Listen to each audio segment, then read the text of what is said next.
Welcome to Cybersecurity District, the podcast where we interview the most inspiring minds in the cybersecurity industry. Get ready to meet our next guest in the district.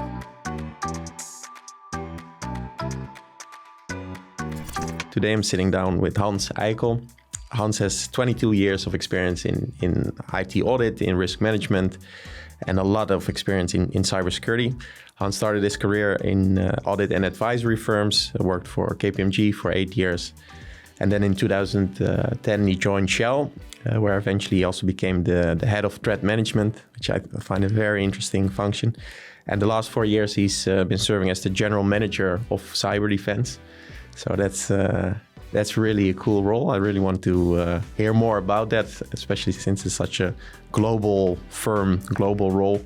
So very curious to hear more. And you hold the CSSP certification. I saw you have a master degree from the VU, the university here in Amsterdam, and also from Oxford University. Yep. So it's impressive. Thanks for joining us today. Pleased to be here. And I want to jump into the beginning of your career, because just before we started, you mentioned when you started working in 1998, it was really the beginning of the internet, that companies were getting familiar with the internet. Yeah. What was it like during those days? Well, I don't think anyone really understood what is now called cybersecurity. It wasn't called cyber. Cyber is something that we added later to it. But what we saw also with clients that we had when I was doing IT audits, that more and more of them actually got connected to the internet. So people put okay, I think I need to put a firewall in, right? So the kind of the security components relevant for IT security. But either they didn't do that properly, or they didn't have the firewall, but they did connect to the internet. So it's really kind of the start of cybersecurity in the end, right? Because they made all the mistakes, and people make still similar mistakes, by the way, nowadays. But and that got my interest. So I wanted to understand all the details about it, and of course, what you could also do to protect against that. But especially also interested to figure out, hey, what is now available on the internet, and what can you actually do with it? And I guess that's where my interest in cybersecurity started. Yeah. And have you always been interested in computers, or what kind of boy were you, playing outside, playing sports? Or I was playing lots of sports, by the way, when I was younger, whether it was soccer, taekwondo, and tennis, and I did all that. I think I got my first computer something like when I was 11 or 12, I think. It was an aunt of mine. She was a teacher at a school, and they had something called a P2000. It's a Philips 2000. It has a little cassette in it, and I just started playing around with it. I probably did that for like a year, 2 years, and then I was kind of done with it. And then it took a little bit longer before I actually got my next real computer, is what I then call it, a 386. But the interest, I think, also in how computers work really started when I was actually trying to get a game to work, TIE Fighter, right? So from Star Wars. It was a fantastic game, but it just didn't always work. So I had to figure out how to get it to work. So I started to play around with the hardware in the computer, building my own things, playing around with the settings on the computer and the operating system, just to make sure that the game would work.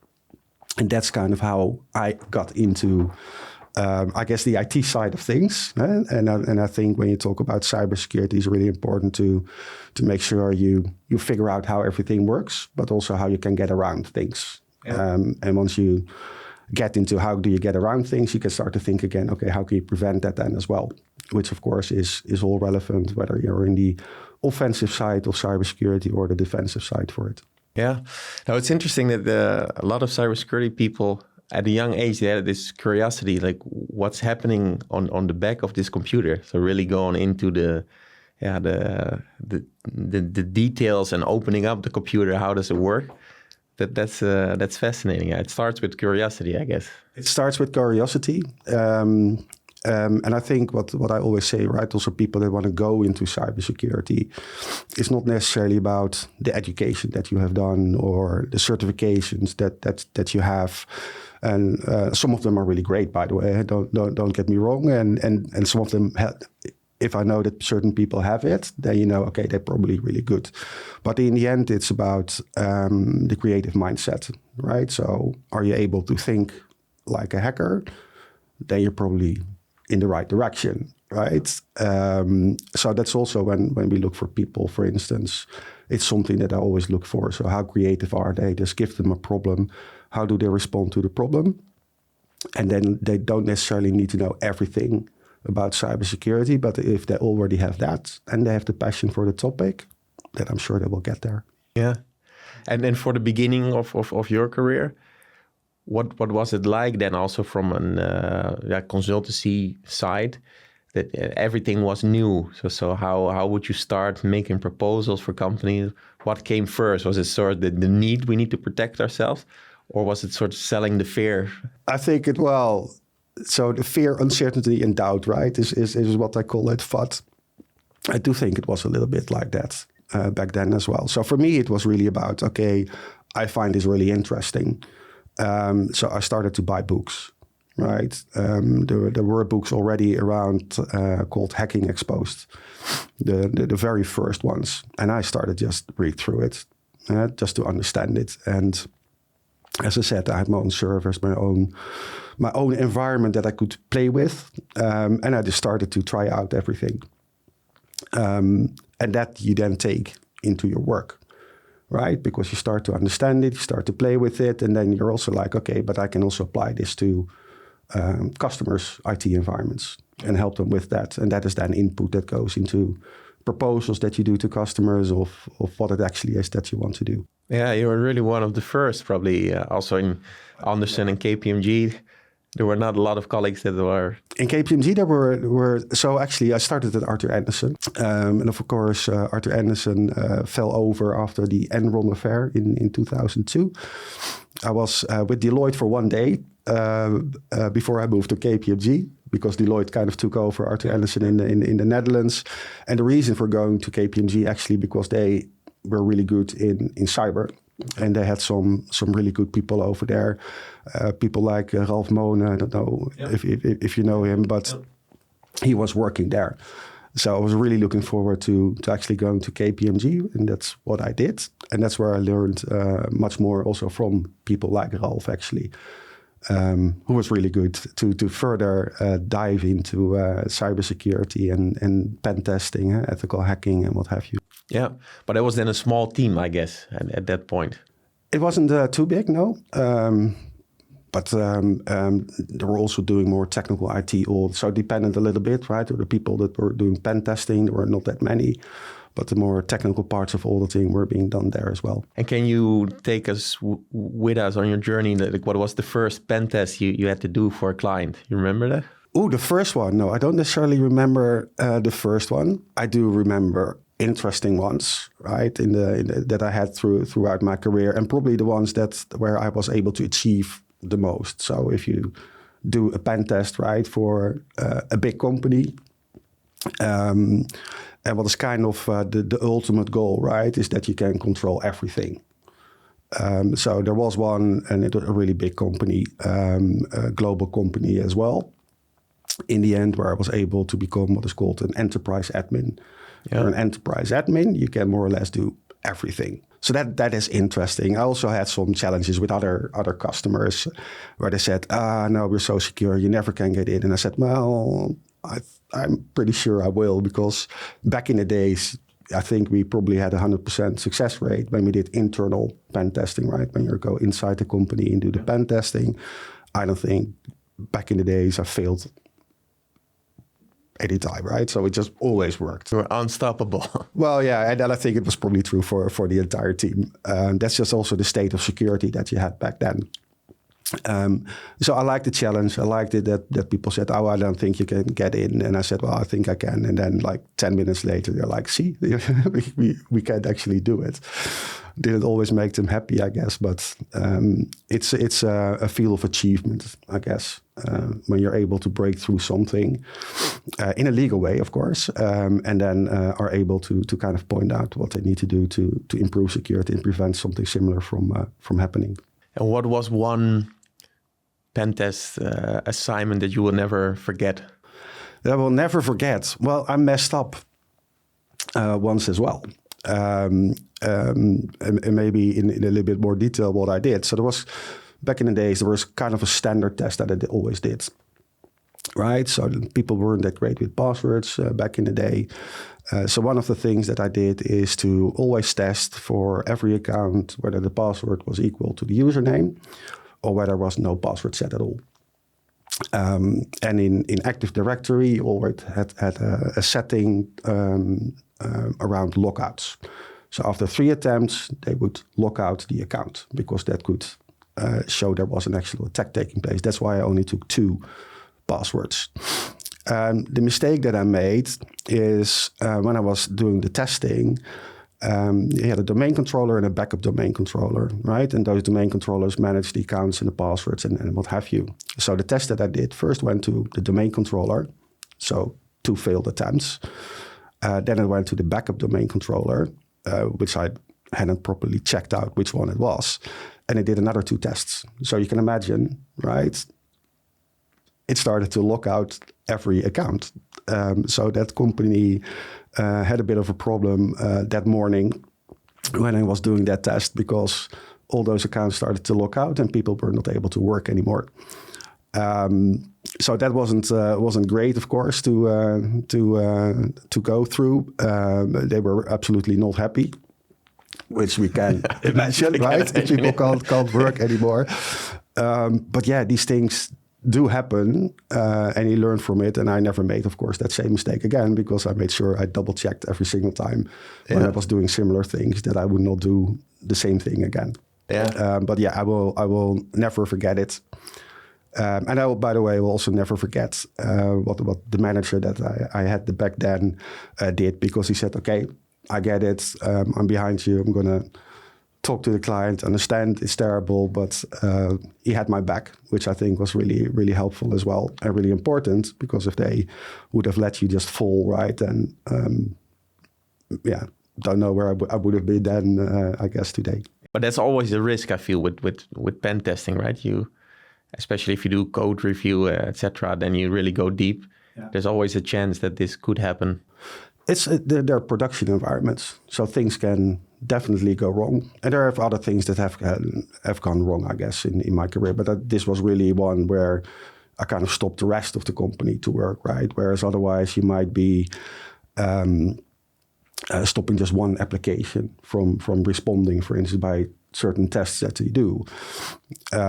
But nowadays, what we always say is like, well, if this is what you can do, right, then you always need to keep that in the back of your mind.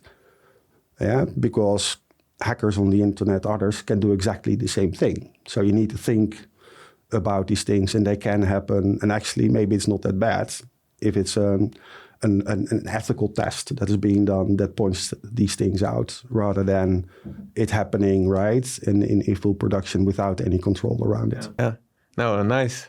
Interesting experience. Yeah, but it's also good to learn those things probably in the beginning of your career because what you said, you make such a sort of mistake perhaps once in your life and then you're over with it. So cool story. Yeah. And during your KPMG time, were you more on the red side or the blue side? What was it like back then? It's a bit of a combination, but I think it's mostly the red side, really the ethical hacking, the more the offensive security. But I also did IT auditing, right, which of course goes more into the prevent side of things and what they need to do to actually prevent hacks from being successful. Yeah. But then at some point, right, in my career at KPMG, it was also like, is this what I want to continue to do? Because it's always assignments of like 2 weeks or something like that, right? And you leave a report behind and then you hope that they actually pick it up and do something with the recommendations that are being made. And then at some point, Shell came by as an opportunity. And I was like, well, actually, it could be very interesting to also go to the other side, right? And actually think about how you can implement improvements. Because it's not always that easy actually to do that. Yeah. So that made me decide to actually move to the other side. And then I think it became much more the blue side. Yeah. So one of the first things that I started to do when I joined Shell back in 2010 is to write the monitoring strategy. So how do we detect the bad guys? And that was, well, as I said, a different side, but it was really helpful that you actually had the offensive security knowledge as well. Because as I said, right, it takes one to know one. Yeah. So if you understand what it is that people do to break in, you can also start to think about, okay, but what is it then that we need to do to be able to detect that? But that was a really interesting change in your career, going from KPMG to Shell. How did it came about? Did they approach you or? So I was doing a couple of assignments over at Shell. And they potentially hired somebody into the role that later on I was going to do. But for some reason, it didn't work out. And I was talking to one of the managers back then. I said, well, actually, I think this could be really interesting. And then they were like, oh, would you be interested in that role? Yeah, I think I would. And then kind of went pretty fast. Yeah. So I already did some work over there. So they knew, who I was, what I did, and what have you. Yeah. So that definitely helped me to get into Shell. And what was it like then in the beginning in 2010 working for Shell? Was it already like a big topic?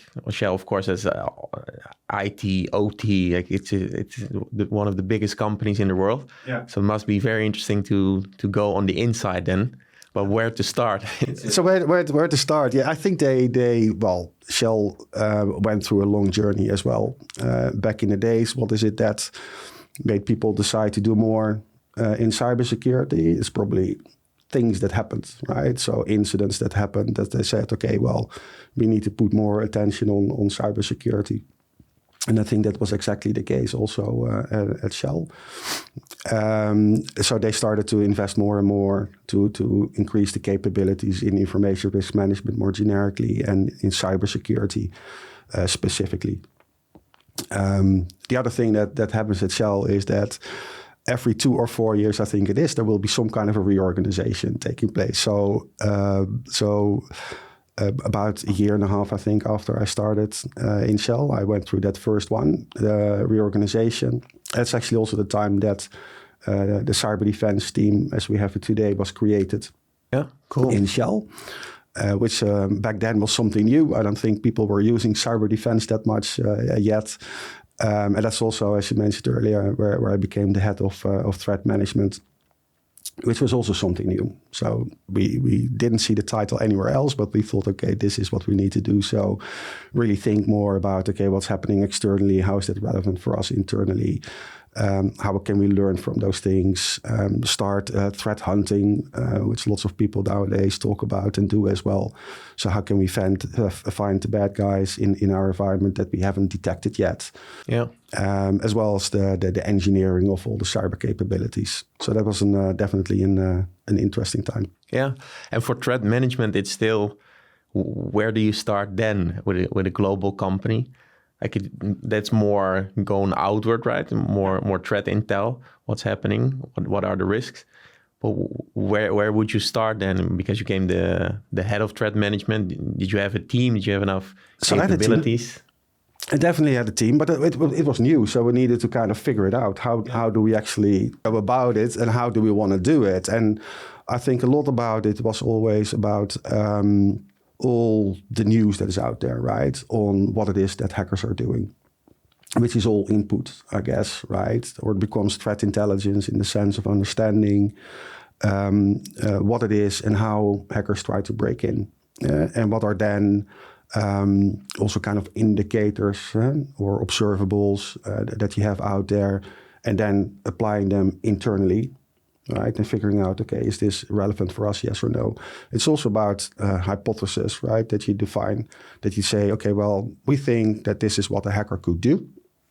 And then again, looking internally, can we prove the hypothesis, yes or no, that it would work? And from that type of work, you get like recommendations, things you can do to improve security, or things that you can do to improve how you detect attackers trying to break in. Yeah. And how was success measured? So I don't think success was measured like that. It was making sure that we kept up with the threat landscape Yeah. Right. And in the end that they see, okay, well, this is analysis that you have done. Do we get less of those types of incidents and what have you? Do they feel comfortable, I guess, that we're in control, that we know what's going on? And I think that was more the measure of success. It was not the KPI. We expect you to analyze 100 threats, right? Yeah. And implement 100 recommendations. Yeah. So it was more free format. Let's try to do the best for Shell. Yeah, because I can imagine with cyber defense, like how do you measure success then? That's always a challenge. You cannot really say how much did we prevent. You only know what you know, right? So there might be things going on that we don't know. Yeah. So I do think we probably have better metrics nowadays, although they're also not perfect. But we have things like, okay, so from all the incidents that we have, how many of those did we actually detect ourselves? Yeah, because there might be incidents that are already going on that we, at some point in time, you figure out, hey, this is actually an incident. And we didn't detect it ourselves yet. Yeah, so that's one measure that we're using. And we want to get as high as possible in the end, but understanding that it will never be 100%. Because if you have got certain 0 days, right, then you're already hacked and you can't necessarily stop that. Other things that we're using is how fast we are to detect an incident. So from an alert being generated, that is an actual incident, to actually really escalating it, right, into an incident. But also around how fast can you contain an incident? Because in the end, right, incident response is all about making sure that we reduce the impact of the incident as much as possible. And for that, you need to be fast in getting things contained. So those types of metrics are being used. And there are many others as well, but these are the more specific to actual detecting attacks. Super interesting. And what were some of the challenges with setting up this threat management and then also cyber defense? Was it could perhaps be budget-wise? Was it always a challenge to get the people, the budget approved, or was there always the support from the board to do this operation? So I think there was definitely, when we started up, there was support because that's as I said, it was incidents that kind of made sure that we actually got budget and that we started to set up cyber defense. But you always need more people. Also back then, right? I think the shortage of the experts in this space were maybe even bigger than they are nowadays. But nowadays you need many more. But it was hard to find the right people, and you always start small. But I do think that throughout the years we got lots of support. Maybe initially not via the board, but at least in the IT space, people were clear about it. But over time, definitely, it has become a board topic as well. So we have support from the board, from executive committee, from just senior executives throughout Shell. I think they have experienced enough over the years that they know this is a very important topic. And of course, not just for Shell, but also actually to kind of keep your staff safe and to keep your customers' data safe and what have you. Yeah. And I can imagine for Shell, there's also a lot of state actors that might try to do some bad things. So we have, of course, intellectual property that might be of interest to other states. We know there's geopolitics going on, right? So in certain areas of the world, so it might be that certain countries are interested to understand where we're trying to drill for oil. And they think maybe, oh, well, there's maybe my piece of land or sea or what have you, right? Where they're just interested to understand what it is that we're doing and what we're finding and how that is relevant for them and their, I guess, internal and geopolitics. Yeah, the geopolitical political side, I think, with Shell is fascinating, right? That if you open a newspaper, it could already affect Shell and Shell's operations. Yeah. So I think it also affects your job probably on a day-to-day basis, what's happening in the world. Is it also one of the perks of working for Shell? So I think one of the perks of working for Shell is that we're across the supply chain. So all the different things that we're doing, right? So as I said, we're drilling for oil, we try to find oil, drill for oil, get it out of the ground, transporting it through ships, refining it, and of course selling it to customers. If you then also think about the amount of money that goes on in it, we're probably a small bank, right? If you look at treasury and all the things that are happening. So because we're working on all those different areas, you have all those different interested actors. So yes, the state actors, the criminals, but also activism or hacktivism that is out there. And it's all relevant to Shell. So there's always something happening. And there are many threats out there. And I think that makes it especially interesting to work for Shell, because it's not just one business, one smaller thing, right? It may be focus actor groups, but because you're across the supply chain, there's many, many different ones. And that just keeps your job very interesting. And it seems almost an impossible job if you say it like this, with the whole supply chain, like everywhere in that supply chain, something could go wrong. Yeah. And then it's also globally. So it's a tough job, I guess. Incidents will occur, and then it's more like how quickly can we deal with these incidents? Because to prevent, that's never 100%. That's impossible. We can't prevent everything. And we know people will also make mistakes. So even if we think we implement perfect security, well, probably you don't want perfect security, first of all, because perfect security means you can't really use it anymore. So one of the things we also always use internally is, or what the term that you might know, right? Secure by design, right? And everyone says, yeah, this is what you need to do. And I get it, but we kind of changed it and we said we want usable security by design, because we want to make sure, of course, that our staff, our people, our customers, etc., they can actually use the IT, right? And not something that's perfectly secured. And as a consequence, you will have incidents. And apart from that, mistakes will be made. We know that, not on purpose, but sometimes for good reasons. People want to make something work and then they make a mistake and actually open a security hole. And yes, that will be exploited, right? When attackers see that and they have the opportunity to break in. So then indeed it becomes about how fast are you able to detect it and respond to it and minimize the impact of actual incidents. And you mentioned the different groups that might want to cause harm to Shell. But what's really the population that you fear most? Is it then still state actors, or is it like small groups? There's not necessarily one that I fear most. Because they can all do things for different reasons. What you see nowadays as well, right, is they kind of split things up.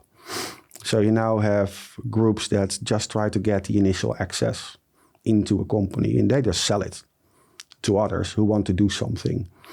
And then you get the next one that says, okay, I have the ransomware available. And they will deploy ransomware. And then a third one is going to get there that's going to do the extortion and try to get up the money and what have you. So everything is being sold and everything is getting mixed up a little bit.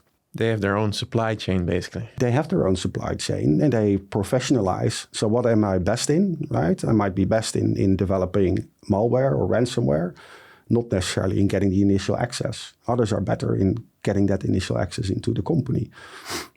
So they are professionalizing, I guess, their own organizations and then mixing things up. So you could have all these companies that do things that don't necessarily have a certain intent other than selling it. Yeah. And then the last one in line might be a nation state that is like, okay, well, I can just buy the access into the company for whatever reason. Or it can be somebody who indeed wants to further deploy the ransomware and try to extort you for money. Yeah. So I think it's less about which ones am I worried about. And I know generically people always say, well, nation states are probably the most professional ones with most capabilities, most money and what have you. And that is all true, but you might get most impact from a ransomware actor, for instance. Yeah. And I'm curious because when you started working for KPMG, then there was probably less weight on your shoulders. Now you've became the sort of the head of cyber defense at Shell. Yeah. So if something would go wrong, they look at maybe a couple of people that lead the operation, you being one of them, so that there is now more responsibility on your shoulders than when you started. Yeah. How does it make you feel, knowing that this landscape, the whole supply chain, global, must be a bit stressful from time to time? From time to time, it could be really, really busy. And so things always happen like on a Friday evening, right? Or on the Friday before you go on vacation, or whatever it is. Somehow that is always what happens. So definitely worked throughout weekends and what have you to respond to those things. So yes, it comes with more responsibility the further you get into your career. But what I think is important is that you can always explain what it is that we're doing, and that there is no thing as 100% security. And I think most people understand that. And as long as you can do that, and as long as others are kind of willing to listen to that, and as long as you provide transparency about things that are wrong, and as long as you can show, yes, we start improvement initiatives based on what we have learned from incidents, then I think we're doing what we can. Yeah. And I think people are also seeing that. And of course, if it would be the other way around, in the sense of, well, we would ignore all kinds of things and things can go wrong, then yeah, you will definitely hear about it from the higher management as well. But do you get a thrill from it? Because you said, as my career proceeds, I automatically get more responsibility. Mm-hmm. But is it also something that you like? That may be part of it. You climb the ladder, and that automatically brings more responsibilities. Yeah, and your own ideas that you have, right? How to do certain things is what you can start to apply. And of course, try to get the teams along with some of those views on what we need to do, I think is what I like, but also to see things are getting better. If you look at the teams themselves, and I guess I had that as well, they want stuff to happen. Right? If nothing happens, or if it's a bit of a quiet period, they get bored. So for Shell, of course, or for any company, I think this will be true. You don't want security incidents. For the cyber defense staff that you have, you want security incidents, because otherwise they don't want to work for you, right? They want the thrill, they want the excitement, they want to get the bad guys and recover from those types of incidents. So it's always interesting to kind of see, but yeah. And I can imagine that some people might not seek the responsibility. Like you also have pen testers that just love to do their work, and then they want to do it maybe working from home, and they just feel like, okay, give me that technical challenge. But I'm not particularly seeking more responsibility. Yeah. Just let me do the technical stuff. Yeah. And I think for you, early in your career, you already said, okay, give me the responsibility, and I want to climb the ladder and grow the teams. And that still feels good, right? I think now you became somebody that still has the technical background, but probably not much technically involved, but really focusing on stakeholder management, aligning the teams. Yeah. Does that bring the most satisfaction at this point in the career? So yes, and I think it's also helpful, right? So for me, because it's easy to kind of interact with the teams, converse with them on anything cybersecurity. As you said, I'm probably not that technically involved anymore. I'm not doing pen testing myself anymore. But the people who do, it's easy to connect with, simply because I have that background and that understanding, so I can talk to them about it and ask the questions to kind of understand, okay, but where's the real problem, right? And so let's try to get out of some of the technical detail, and what is the higher level thing that we need to do and explain to higher management. Yeah. So I think that's really useful. We are also implementing more technical career paths in Shell, because indeed we noticed there's definitely people who are not interested to go and do all the people management and more generic management stuff. They want to have a career in the technical detail. So what is it then that we can do to actually help them with that? So that's something that we're putting in place to make sure that we can also for the real techies, the real cybersecurity passionate experts. Yeah. There's also more career possibilities available. Yeah. And you mentioned in the beginning, like when you onboard people in your teams, what is it that you're looking for? Because you said I seek that curiosity. Yeah. But how do you measure that, say, during an interview or looking at a resume? It's always difficult. It is difficult. So some of the things that, as a question that we used, right? But this done for somebody who needs to do hunting specifically. We said, okay, so if you have logs available from these types of systems, whether it's a proxy or a server or what have you, just keep it very high level and just ask them, okay, what would you do with those logs to try to find malicious activity? And that was the question. And that's sometimes hard for people. But then you very quickly learn about them, how creative they are, right? And if they didn't get to it, I guess immediately you could ask some follow-up questions. Okay, let's say that you look for this type of attack. What would you then look for? How would you go about trying to get that information from the data that we have? And then you get to it. You see the creativity coming up with the people, and that gives you the indication whether or not they have it in them or not. And then I think your teams are really global, right? It's a global activity. How is it for you to manage overseas? Interesting from time to time. What I do is I go visit our locations from time to time. So if you look at the team, about 50% is in Bangalore, 25% in the Netherlands, 25% in the US, and then a couple of people in Malaysia and London. How big is the total department? So for my full team is 130 people. Huge. Which is good. It's so I've got cyber defense and risk operations together. And the cyber defense is, I guess, what we've been talking about most. The risk operations part is also around controls, compliance, and other things that people do. But the majority of the people, about I think 100 or something like that, or a little bit more, sits on the cyber defense side. But back to the question, right? So how do you do it? So I try to visit the locations like twice a year to make sure that we keep that connect. And that we know how everyone is doing and what have you. Try to find one-on-one time with many people in those locations to kind of also get a bit of a bottom-up feel of what's going on. Yeah. We, of course, do things like webcasts and what have you to kind of give input on the things that we're doing in our own leadership team and what have you.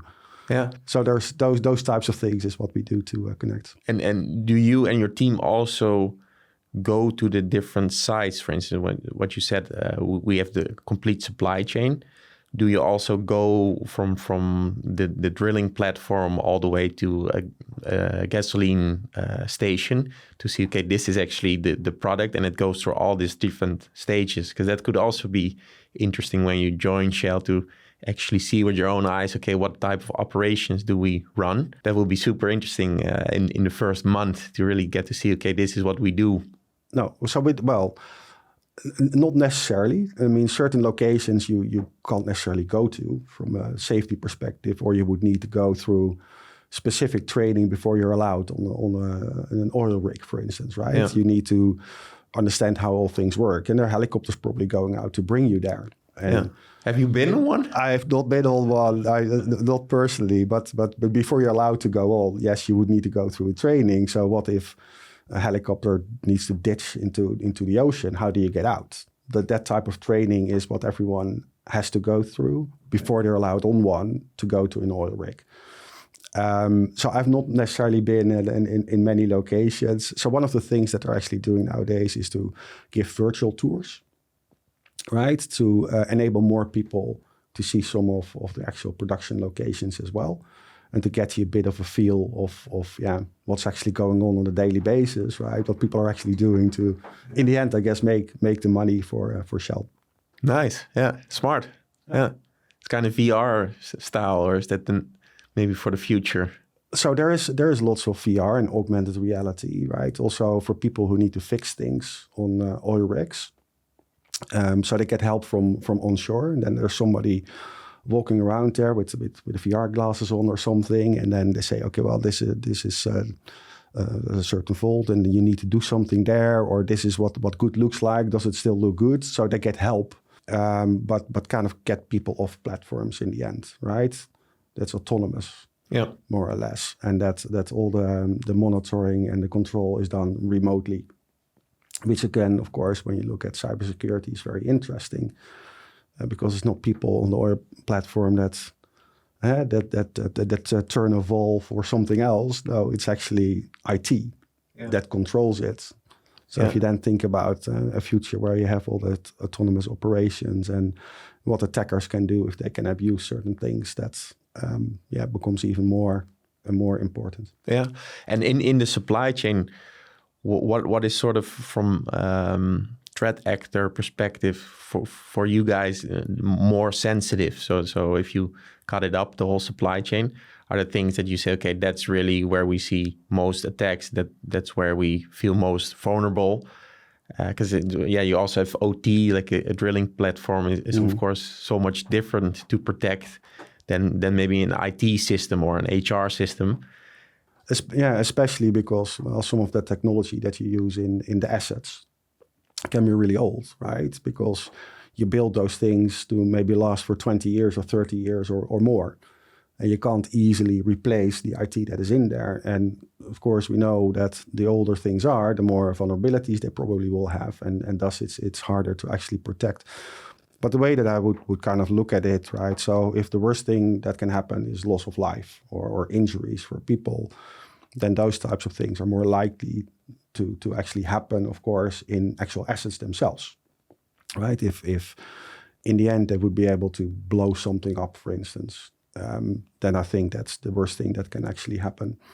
So that's how I would look at where would you be most worried about in the end, because of course we don't want that to happen. We don't want to get to loss of life or injuries or natural impact on the nature and what have you, if something would happen with an oil rig, for instance. Yeah, but would threat actors, they might say that they would attack you there, but probably that's not their goal to actually take life or ruin the environment. They probably want, is that scary already? Well, I mean, so we see more and more, of course. So with Russia against Ukraine, right? So I mean, I think we saw that they were using offensive security to try to impact the Ukraine, right? Society and the economy and what have you. So I don't think they will very easily go to that, right? Because I don't think governments necessarily want to impact civilians and what have you. But there can also be collateral damage happening, right, from some of the attacks that they do, and that it does impact human life. Maybe they don't start with that idea, but there could be a consequence, and as I said, collateral damage from certain attacks that it will happen in the end. Yeah, wow. Of course, with the situation now in Ukraine and Russia, you already mentioned that has a lot of threats on all sorts of levels. And also now what's happening between Palestine and Israel. If something like this occurs, what happens for you then when you enter the office again on Monday? Well, of course, I guess with Russia and Ukraine, I mean, we all know, right? It has been in the paper. So Shell said, okay, we're going to get out of Russia. Well, we had quite some also non-operated ventures, but quite some assets over there. And of course, then there's a fear, okay, so things are connected, right, to the rest of the Shell network. What does that mean? Where do we need to be worried, potentially? So those are the types of discussions that you're then going into. Okay, what is that we're worried about? And if we're going to get rid of certain assets in Russia, how can we make sure we kind of cleanly cut it off of the rest of the network? What do we do in the meantime, right? There are all kinds of sanctions, of course, coming in as well, and that could impact what you could and could not do in Russia. So were we actually still able to do cybersecurity for some of those assets because of the sanctions, yes or no? So those are the types of discussions that we're having. So trying to Of course, also still protect those assets that we had in Russia at the time.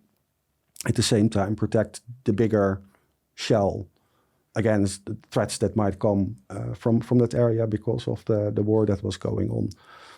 And then making sure that we have certain detect capabilities available when things potentially would happen. Yeah, I find it really fascinating, this part, also the geopolitics combined with cyber. Yeah. Well, what do you find the most interesting part of the job with Shell now as the head of cyber defense? Like, or perhaps what was the best day for you that you always remember? The best day, or the worst day? Maybe it can be both.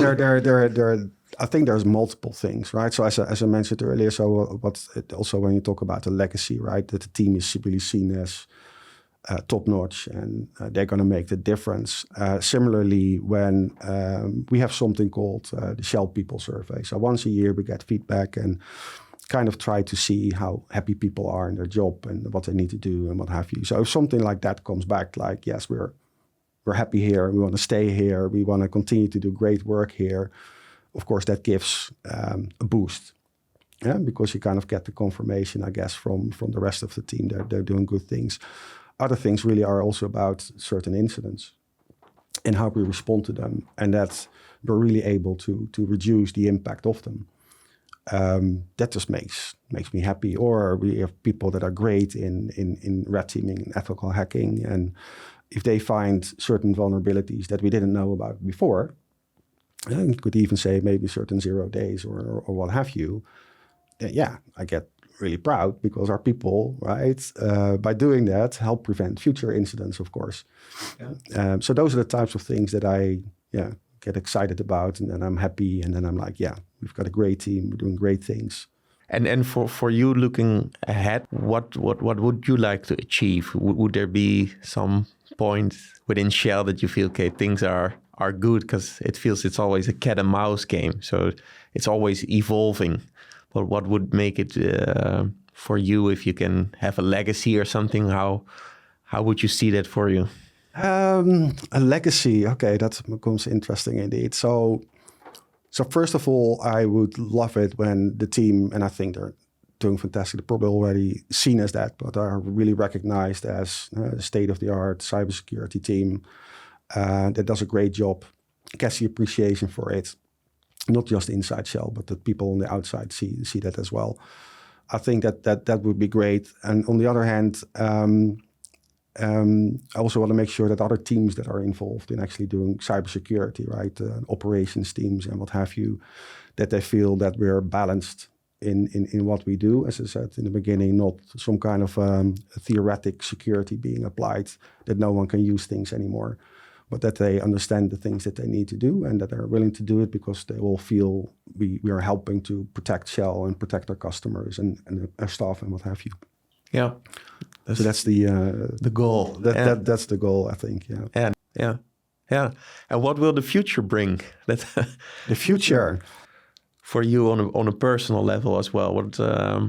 What steps are there still for you to take?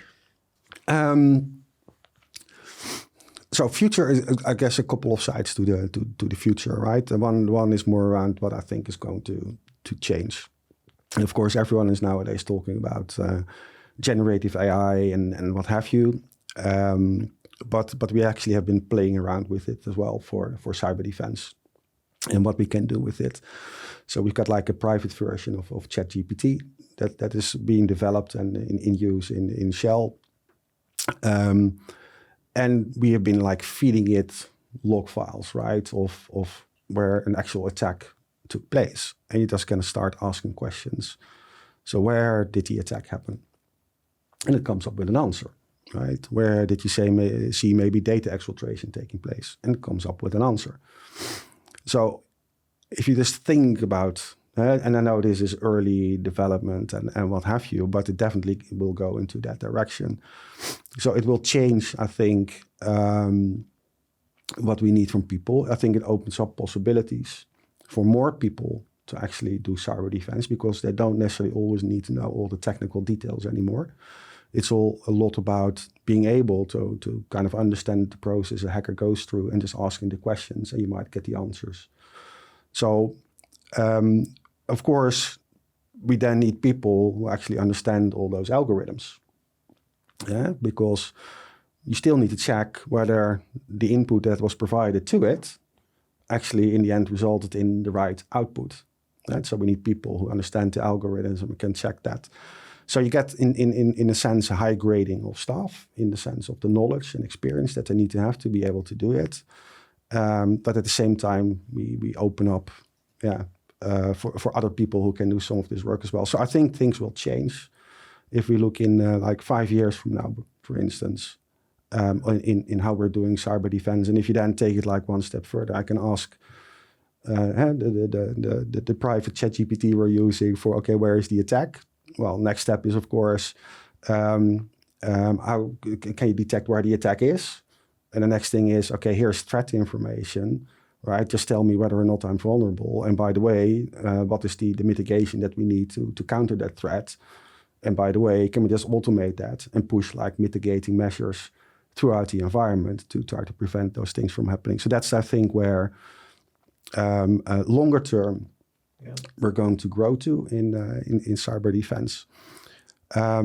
For myself, I mean, I guess inside Shell, right? So I'm the GM for cyber defense and risk operations. There's also still the CISO role that we have in Shell as well, which is more broadly responsible for security. So would love to get there in the end and take on even broader accountability, I guess, when we talk about security. Yeah, I love the ambition there. So Shell's also aware that this is a position that you're aiming for in the long run.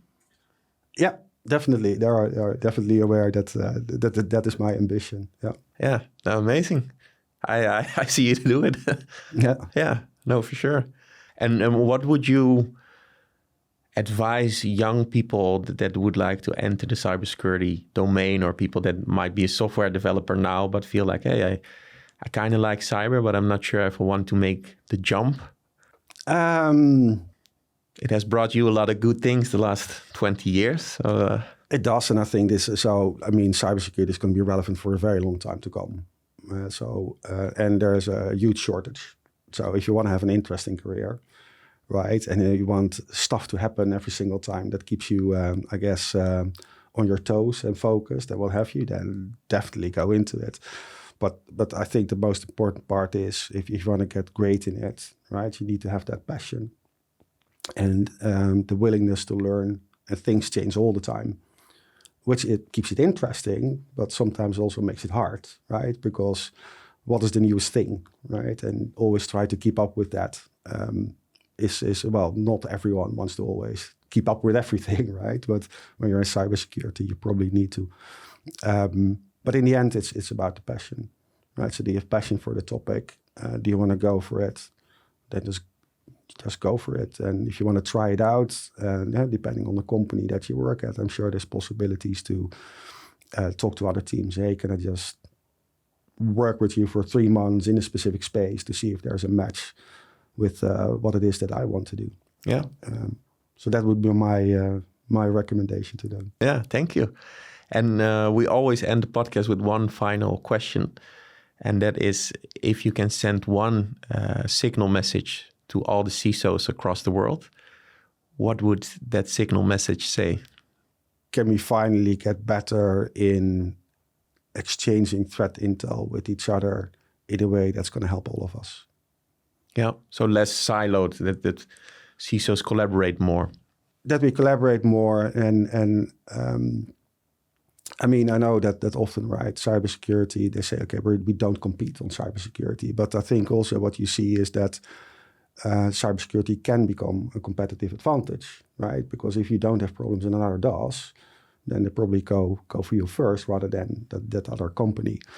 But we need to become better in being able to exchange threat intelligence. That's going to help all of us, especially also like smaller companies, right, that are out there that cannot have their own threat intelligence teams that are relying on third parties. So, and those smaller companies are also in our supply chain in the end, right? They deliver things to us. So they can also impact, I guess, in the end, the cybersecurity of Shell. So how can we all do a better job in that sense, in helping each other to battle all the bad guys that are out there? Yeah, beautiful. Thank you so much. Thank you. It was really, really insightful with everything going on in the world and how that affects your day-to-day job.